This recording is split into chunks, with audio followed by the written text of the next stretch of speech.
함께 볼 말씀은 사도행전 5장 41절에서 42절 두 절 말씀입니다.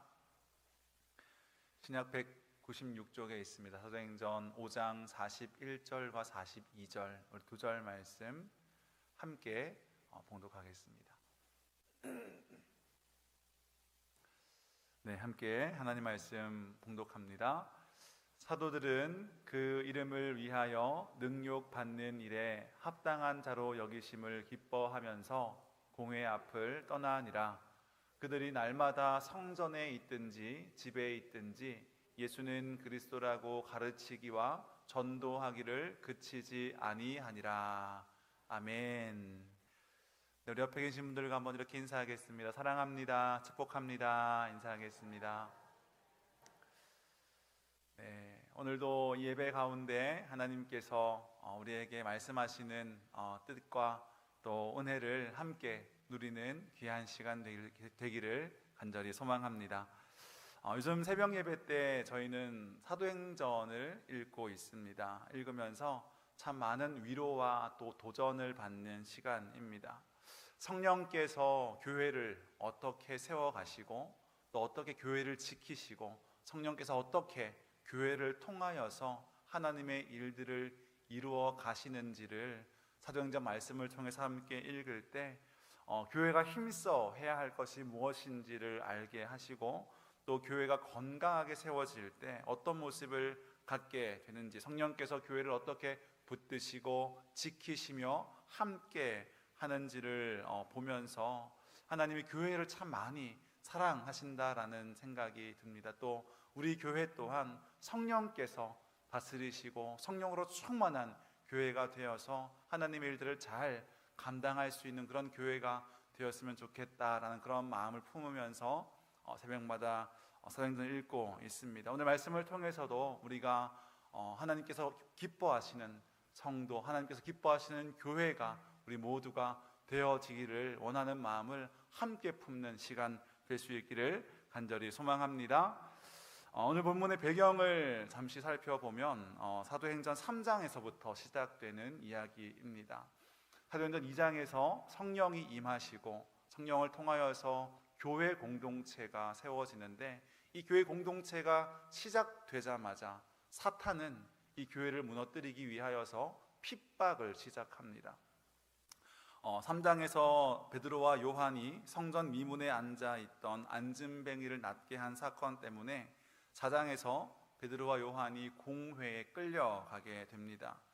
대제사장과 여러 지도자들이 이 사도들을 가운데 세워두고 묻습니다. 너희가 무슨 권세로 이 일을 하느냐? 누구의 이름으로 이 일을 하느냐라고 묻자 베드로가 성령에 충만하여서 대답을 하는데 이렇게 대답합니다. 너희가 십자가에 못 박고 하나님이 죽은 자 가운데서 살리신 나사렛 예수 그리스도의 이름으로 이 사람이 건강하게 되었다. 다른 이로서는 구원을 받을 수 없나니 천하 사람 중에 구원을 받을 만한 다른 이름을 우리에게 주신 적이 없다라고 담대하게 예수가 그리스도이심을 오직 예수만이 우리의 구주이심을 선포하는 장면이 3장에 있습니다. 그리고 이 종교 지도자들은 병이 나은 그 안진뱅이도 옆에 서 있고 많은 사람들도 베드로와 요한을 따랐기 때문에 그들을 어떻게 하지는 못하고 그저 예수의 이름으로 말하지도 말고 가르치지도 말라고 경고하면서 그들을 보내게 되는데 이때 베드로와 요한의 대답이 아주 감탄을 지어내게 합니다. 하나님 앞에서 너희의 말을 듣는 것이 하나님의 말씀을 듣는 것보다 옳은가 판단하라. 이 말은 무슨 말입니까? 내가 너희의 말에 따르는 것이 옳은지 하나님의 말씀에 순종하는 것이 옳은지 너희가 알지 않느냐? 우리는 보고 들은 것을 말하지 않을 수 없다라고 하면서 계속해서 복음 전하는 사역을 이어갈 것에 대해서 대답합니다. 그렇게 풀려난 사도들이 동료들과 함께 모여서 기도를 하는 장면이 이어지는데 그 기도도 보통이 아닙니다. 우리 4장 29절부터 31절 말씀인데요, 함께 한번 읽어보겠습니다. 시작. 주여 이제도 그들의 위협함을 굽어보시옵고 또 종들로 하여금 담대히 하나님의 말씀을 전하게 하여 주시오며 손을 내밀어 병을 낫게 하시옵고 표적과 기사가 거룩한 종 예수의 이름으로 이루어지게 하옵소서 하더라.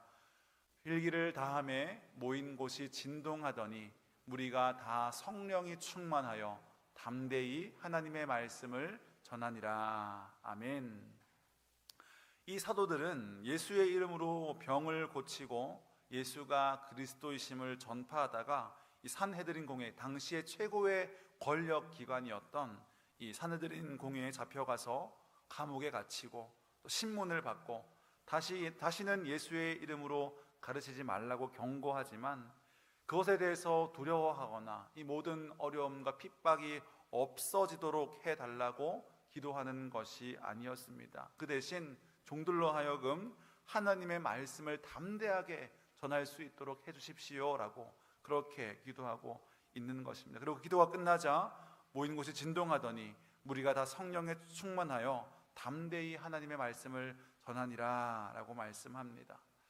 그리고 이어지는 이 본문이 5장 말씀입니다. 5장 12절부터의 말씀을 보면 다시 그들이 민간의 표적과 기사를 나타내면서 예수의 이름으로 전하기 시작합니다. 12절부터의 말씀을 보면 이렇게 되어 있는데요. 사도들의 손을 통하여 인간의 표적과 기사가 많이 일어나매 믿는 사람이 다 마음을 같이하여 솔로몬 행각에 모이고 그 나머지는 감히 그들과 상종하는 사람이 없으나 백성이 칭송하더라.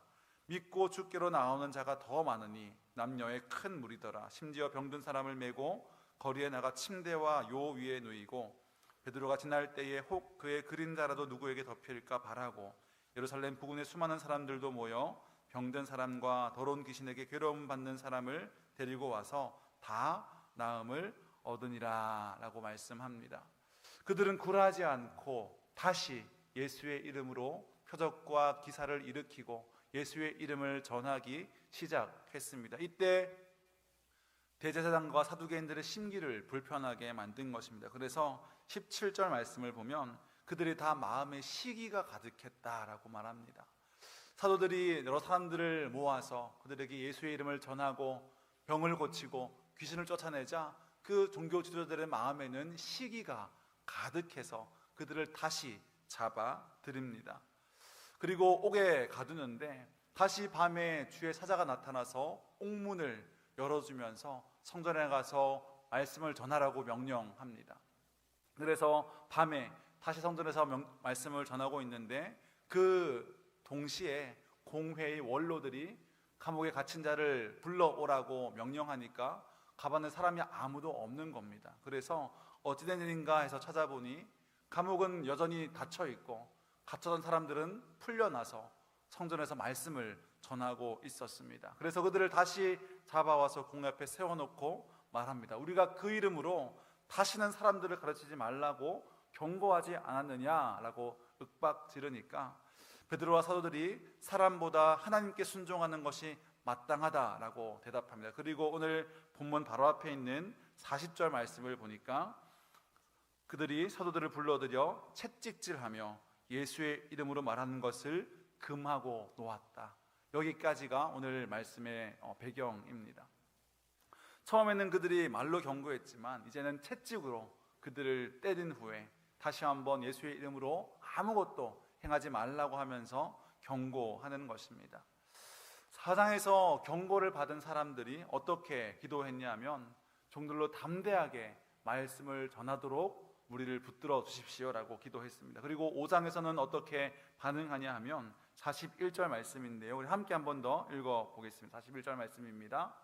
시작. 사도들은 그 이름을 위하여 능욕받는 일에 합당한 자로 여기심을 기뻐하면서 공회 앞을 떠나니라. 아멘. 자, 여기까지 4장과 5장에 이 사도들의 반응을 보면 감히 우리로서는 상상할 수도 없는 그러한 믿음의 반응을 하고 있습니다.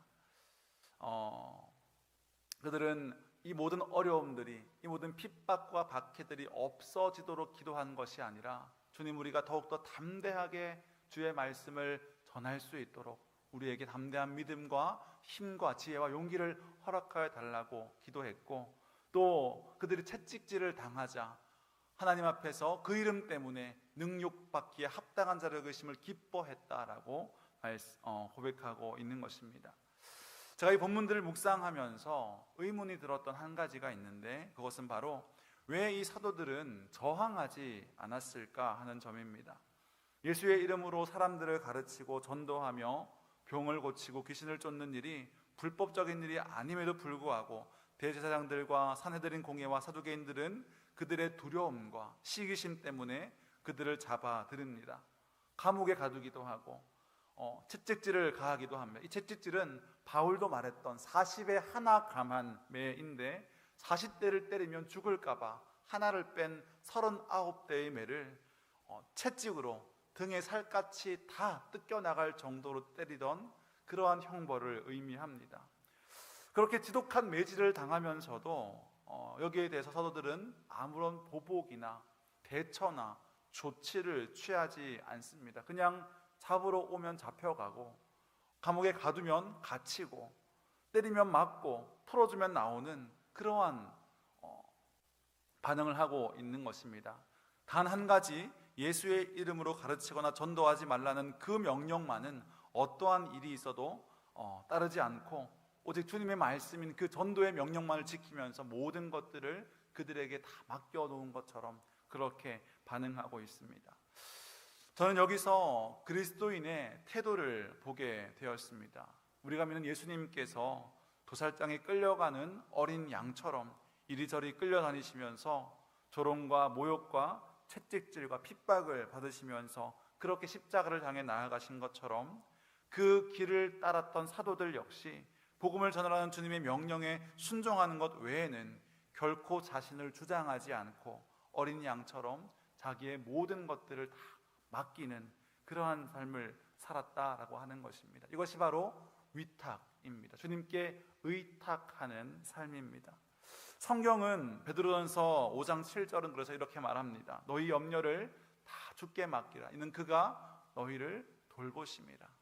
이 심한 채찍질을 맞고도 기뻐했던 그 베드로는 내 모든 염려를 다 주께 맡기라. 왜냐하면 그가 너를 돌보실 것이기 때문이다라고 고백하고 있습니다. 이 사도들은 악하고 무자비한 그 악한 세력들에게 자기 자신을 맡기는 것 같아 보이지만 사실 그들이 자신의 몸과 영혼을 맡긴 곳은 하나님의 손 위였음을 우리는 볼 수 있는 것입니다. 사도행전을 기록한 누가는 그래서 그것은 누가복음에서 예수님의 십자가 사건을 볼 때에 이 예수님의 음성을 들었습니다. 주여 내 영혼을 받으시옵소서라고 고백하며 십자가를 달려 죽으신 예수님을 누가는 보았고요. 사람들에게 돌에 죽으면서 아버지 내 영혼을 아버지의 손에 부탁합니다라고 고백했던 그 스데반의 고백을 누가는 들었습니다. 무엇입니까? 모든 것들을 주님께 맡겨드린 채 오직 주님의 사명을 따라 살아갔던 사람들의 모습을 누가는 보았고 기록하고 있는 것입니다. 모든 것들을 다 주님께 맡긴 채 더 담대히 하나님 말씀을 전하게 하여 달라고 기도했던 사도들의 모습이 있었고, 그 이름을 위하여 능욕받는 일에 합당한 자로 여기심을 기뻐하면서 담대히 복음을 전했던, 그래서 그들의 어떤 안위나 안전이나 그들의 어떤 상황은 어떠한 상황에 처하든지 거기에 영향받지 않고 휘둘리지 않고 오직 복음 전하는 그 일에 그들의 삶을 다 드렸던 사도들의 모습을 우리는 볼 수 있습니다. 사도들이 이토록 복음에 충성하고 사명에 충성하며 주님께 자기 자신을 의탁하며 신뢰함으로 맡겨드릴 수 있었던 이유가 무엇일까요? 그 정답은 바로 그들이 전한 복음에 있습니다. 그들이 전한 복음은 딱 한마디였습니다. 무엇입니까? 예수가 그리스도이시다. 예수가 그리스도라고 가르치기와 전도하기를 멈추지 않았다라고 말했던 그때에 예수가 바로 우리의 그리스도이심을 고백하는 것이 그들의 복음이었다라고 하는 것입니다. 다시 말하면 우리를 구원할 메시아는 바로 내 모든 소망과 내 생명과 내 구원과 내 모든 삶이 달려있던 그 메시아는 바로 예수 그리스도이십니다라고 고백했던 그 복음의 고백이 그들을 그렇게 살게 하는 원동력이었다는 사실입니다.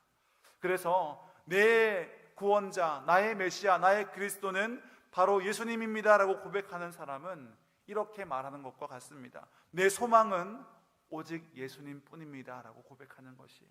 내 기쁨도 오직 예수님뿐입니다라고 고백하는 것입니다. 내 안정감도 오직 예수님뿐입니다. 내 힘도 오직 예수님뿐입니다. 내 생명은 오직 예수님께 있습니다. 내 인생의 목적도 오직 예수님께 있습니다.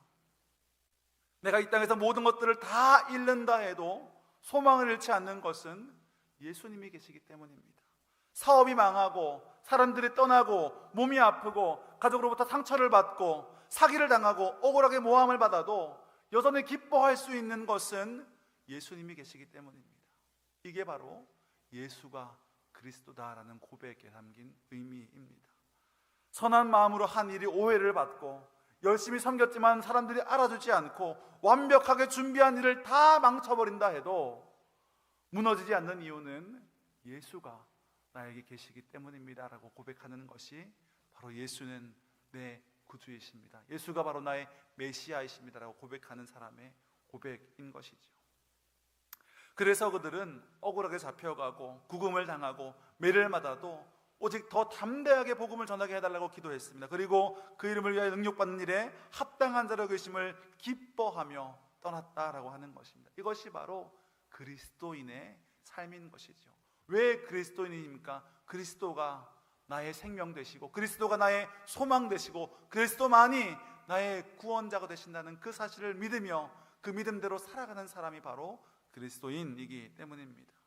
그래서 우리의 삶에 정말로 예수가 나의 구주시라면 우리는 우리의 인생 가운데서 작고 작은 일에 일희일비하지 않습니다.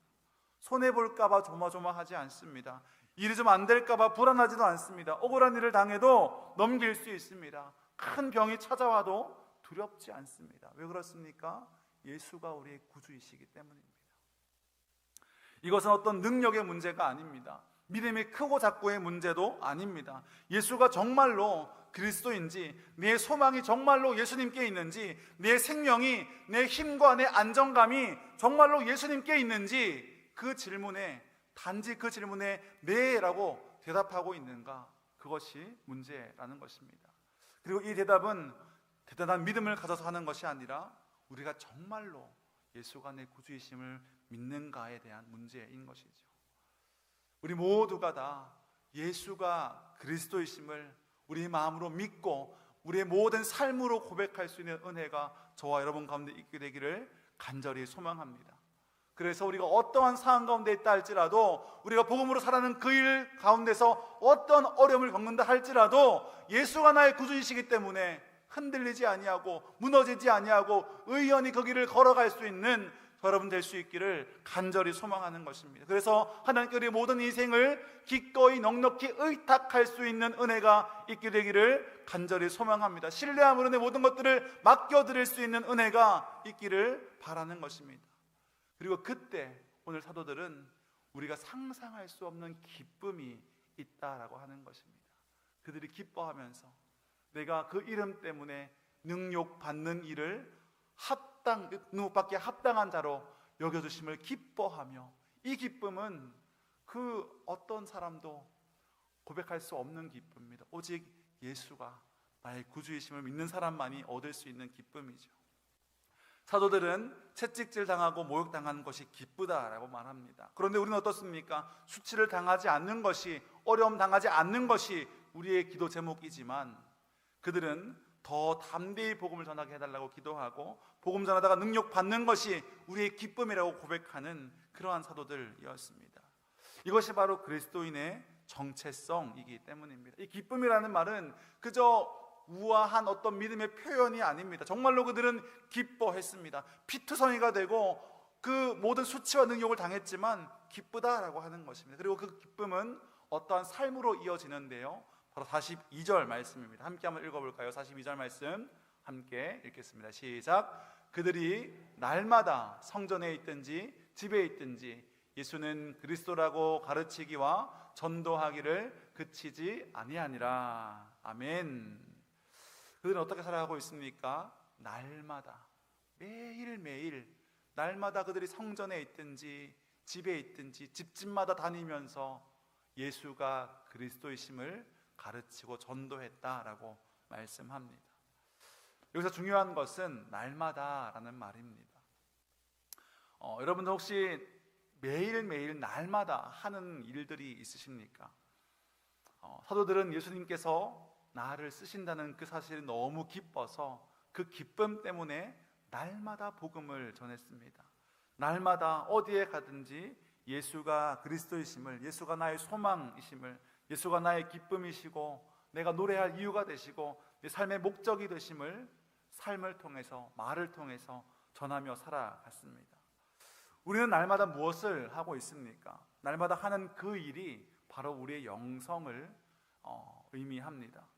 매일매일 양치질을 하는 사람은 그 양치질에 대한 어떤 영성이 있는 것입니다. 또 양치질에 대한 철학이 있는 사람이죠. 매일 운동을 하는 사람은 그 운동에 대한 철학이 생기기 마련입니다. 운동을 왜 해야 하고 어떻게 해야 하고 운동을 하면 어떤 게 좋고 어떤 것을 조심해야 하는 어떤 그런 철학들이 생기게 되는 것이죠. 날마다 술을 먹는 사람들도 있습니다. 날마다 복권을 사는 사람들도 있습니다. 이처럼 우리가 날마다 하는 그 일은 바로 우리의 영성을 형성하게 되는 것입니다.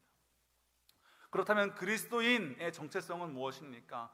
그리스도인은 날마다 무엇을 하는 사람이겠습니까? 주님 오늘 우리에게 무엇을 말씀하시냐면 날마다 나를 가르치고 날마다 나를 전파하며 살아가지 않겠느냐라고 우리에게 도전하시고 질문하시는 것입니다.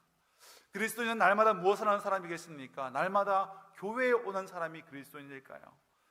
아니면 날마다 세상 사람과 똑같이 돈을 버는 사람이 그리스도인일까요? 날마다 다투는 사람은 과연 그리스도인이겠습니까? 날마다 책을 읽는 사람은 그리스도인일까요? 그리스도인이라는 것은 날마다 예수가 그리스도이심을 내 삶 전체를 통해서 가르치고 전파하는 사람, 예수님이 나의 구주이심을 내 모든 삶을 통해서 날마다 드러내고 자랑하며 전파하는 사람이 그리스도인이라는 것을 믿을 수 있기를 간절히 소망합니다. 그리고 그것이 기뻐서, 나를 사용하시는 주님이 너무나 기뻐서 그렇게 살아가는 것이에요.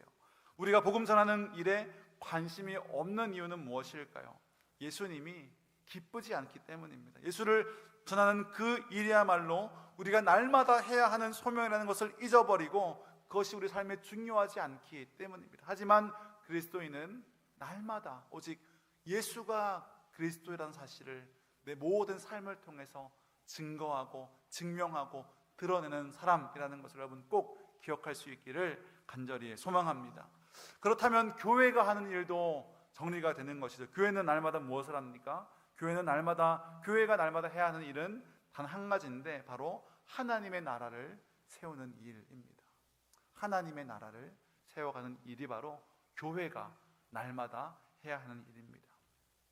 이 하나님의 나라는 무엇일까요? 하나님의 나라는 하나님께서 다스리시는 나라, 하나님의 통치가 임하는 것이 바로 하나님의 나라라고 하는데, 조금 더 풀어서 얘기하면 하나님이 주인 되시는 그 일이 일어나는 것이 바로 하나님의 통치가 임하는 것이고 하나님의 나라가 임하는 것입니다. 그러면 교회를 통해서 어떻게 하나님의 나라가 임하게 될까요?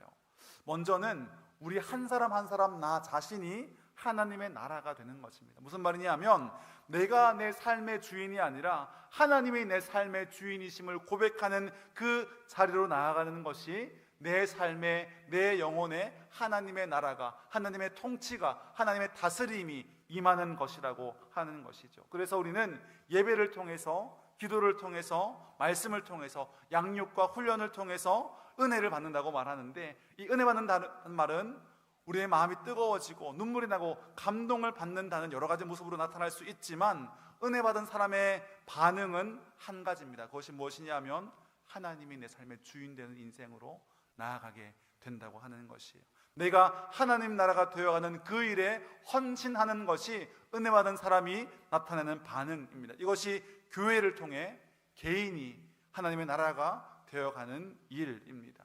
그리고 동시에 교회는 복음 전파를 통해서 하나님 나라가 되어진 개인의 공적인 삶을 통해서 세상에 하나님 나라가 임하게 할 수 있습니다. 우리가 전하는 복음을 통해서 사람들이 예수를 알게 되고 예수를 믿게 되고 예수를 주로 모시게 되어서 그 영혼이 하나님의 나라가 되는 것이 교회의 전도 사역을 통해서 일어나게 되고요. 또 하나님의 통치를 기뻐하면서 하나님의 뜻대로 살아가는 성도들의 삶의 현장에 세상의 방식과 세상의 가치가 아니라 하나님의 방식과 성경의 가치들이 세워질 때, 그때 이 땅 가운데 우리가 일하고 다니는 모든 곳에 하나님의 통치가 이루어지고 하나님의 나라가 이루어지게 되고 하나님의 나라가 세워지는 것입니다. 이것이 바로 교회가 하는 선교와 전도 사역을 통해서 이루어지는 하나님의 나라입니다. 다시 말하면 교회가 하는 일은 딱 한 가지, 바로 하나님의 나라를 이 땅 가운데 세우는 일인데, 이 일은 두 가지 모습으로 나타납니다. 먼저는 내가 하나님의 나라가 되는 것, 그리고 나를 통해 세상이 하나님의 나라가 되는 것입니다. 이것이 바로 우리의 소명이라고 하는 것입니다. 전도는 그래서 교회에 사람을 많이 모으는 일이 아닙니다. 그게 아니라 예수를 주로 모시고 새 생명 가운데 살아가는 하나님의 나라 한 사람 한 사람이 세워지는 것이 전도인 줄로 믿을 수 있기를 간절히 소망합니다. 그래서 하나님 나라가 된 영혼들이 세상에 많아져서 그 영혼들로 하여금 세상 곳곳에 하나님 나라가 또 세워지는 것이 교회가 행하는 일이라고 하는 것이, 그래서 우리는 우리의 모든 삶을 통해서 오직 예수가 그리스도이심을, 예수가 우리의 구주이심을 드러내고 전파하는 삶을 살아가야 하는 것입니다. 우리가 무엇을 하든지 어디에 가든지 내 모든 삶을 통해서 예수님만이 우리의 구주이심이 전파되고 드러나는 것입니다. 그렇지 않으면 반대로 우리는 세상에 전도당하게 됩니다.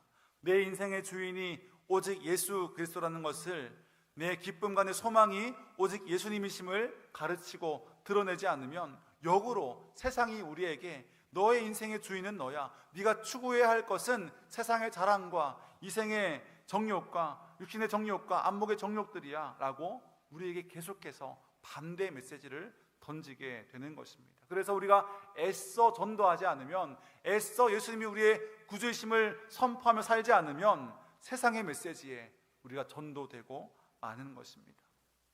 사탄은 멈추지 않습니다. 사탄은 계속해서 우리를 넘어뜨리려 하고 교회를 넘어뜨리려 하고 우리가 하나님으로부터 멀어지도록 만드는 그 일을 멈춘 적이 없습니다.